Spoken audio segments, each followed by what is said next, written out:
po, air sign, Aquarius, Gemini, and Libra. Kumusta kayong lahat?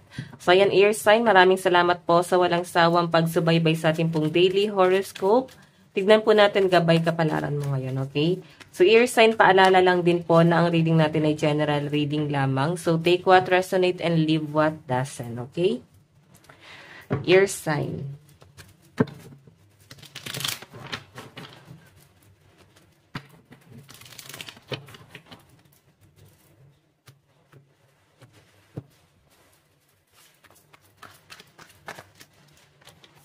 Okay. Parang meron kang tinatanggihan air sign. Nakikita ko yung pagod mo ngayong araw, no? Tignan mo ha, air sign, may nakikita ko dito na opportunity na maaaring dumarating sa'yo, pero hindi mo tinatanggap, no? Parang tinatanggihan mo muna or parang dyan ka muna. Kasi meron kang pinofurso rito, no? So, I think, meron kang ibang ginagawa ngayon. So, parang inisantabi mo muna yung mga plano mo talaga at nagpo-focus ka muna dito sa alam mong kikita ka talaga, okay? Justice, may nakikita ako rito na maaari.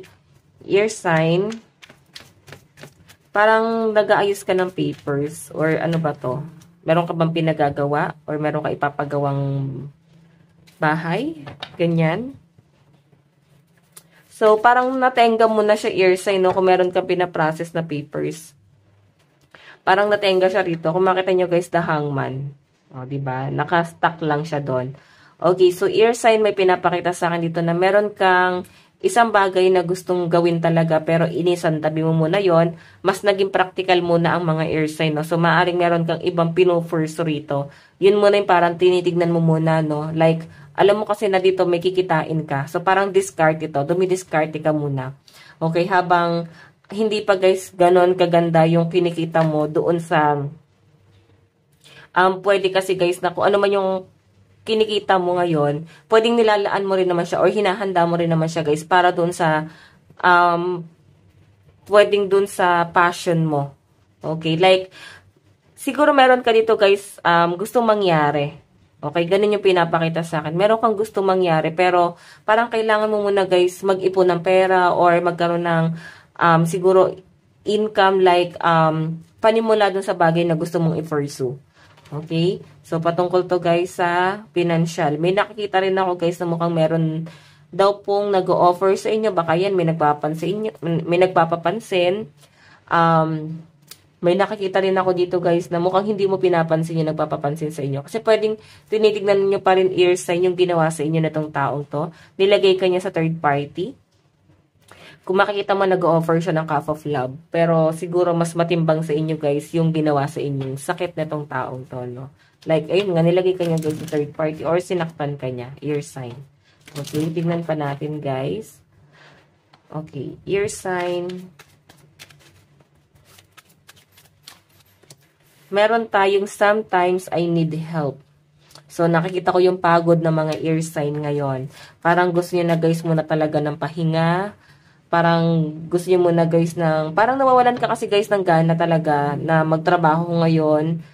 Pero parang kailangan, no? So, parang ganito air sign, napipilitan ka na lang. Kasi wala ka namang ibang option. Nawawalan ka na ng gana dun sa ginagawa mo. Okay? Tignan pa natin, meron tayo guys. What if you could send your problems away today? Okay. So, parang sinasabi rito guys, kung meron ka mga problema dito, baka kailangan mo na guys, i-release yan. Okay? Sabihin natin, yes, kailangan naman talaga natin guys, solusyonan yung mga problema natin. Pero, iba kasi guys yung kaso mo rito, no? Kung meron kang pinagdadaanan dito, like, eto nga, kailangan mo guys ng tulong. May mga tao guys na para bang, pinagdadamutan kay parang, ayun nga, pinagdadamutan ka, nararamdaman mo, kaya parang nakaka-feel ka ng ines. Bakit nila ginagawa sa inyo yun? Okay, parang wala man lang tulong guys na ginagawa sa inyo. So, meron tayo guys, guilt-free. Ayan. So, parang sinasabi rito, air sign, walang ibang tutulong sa inyo kundi sarili mo, no? Nagigilty rin naman sila, guys. Ganun yung pinapakita, no? Pero, I think, nagiging balanse ka pa rin. Okay, ayan. Nandito pa rin, guys, yung the hangman. Alam mo yung feeling na gusto mo magalit kasi nga pinagdadamutan ka nila. Pero wala ka guys magawa kasi parang nagigilty ka rin, parang nare-realize mo din air sign na may pagkakamali ka rin naman or pwedeng hindi mo kaya guys magalit, pwedeng magulang mo kasi to. Okay, may nakikita akong conflict sa'yo, no? Pero to guys, conflict na to, pagpapahinga siya guys, no? Yan, no? Cool, relax, everything is fine. Parang, nagpapahinga lang talaga muna yung iba sa inyo. So, parang ano lang kayo muna guys, discard muna, no?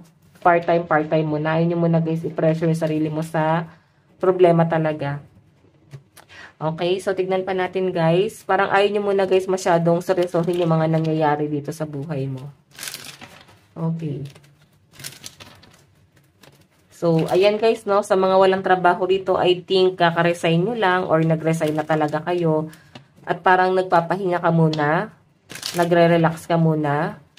So, parang meron kang ibang gustong i-pursue, pero pinag-iisipan mo muna itong bagay na to. Okay? Tingnan natin, guys.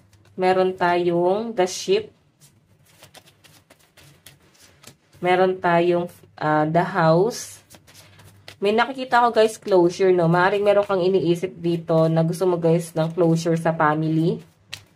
Family or maaring proposal to guys sa family ng person mo. Pwedeng ganon. Okay, meron tayo guys the star. Six of heart. New beginning to guys, no? Bagong cycle. Kung makita nyo, maaring nagkaroon guys ng problema talaga guys sa loob ng tahanan or maaring sa pamilya nyo ng person mo. Nagkaroon guys ng problema. Damay kasi nandito, okay? Para may pag-iwas, may paglayo, may pag-abandona. Pwedeng inabandona ka ng person mo. Ngayon guys, parang gusto niya guys i-settle yung relationship niya sa inyo. Like, gusto niya guys ayusin, no? Gusto niya guys ng closure dito. Yun nga lang guys, nahihirapan siya. Ear sign. Maaring iniisip niya kasi kung paano niya ayusin yung relationship niya ulit sa family mo. Okay, and ex nga to guys. Kasi mukhang hindi guys naging maganda yung relationship. Or pwedeng sa pamilya talaga to guys, no? Hindi ba naging maganda yung relationship mo sa family mo?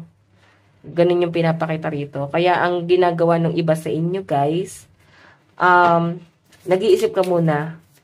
Okay? Pwedeng family nyo guys yung nakagawa ng hindi maganda sa inyo at parang gusto nila guys mag-reach out sa inyo.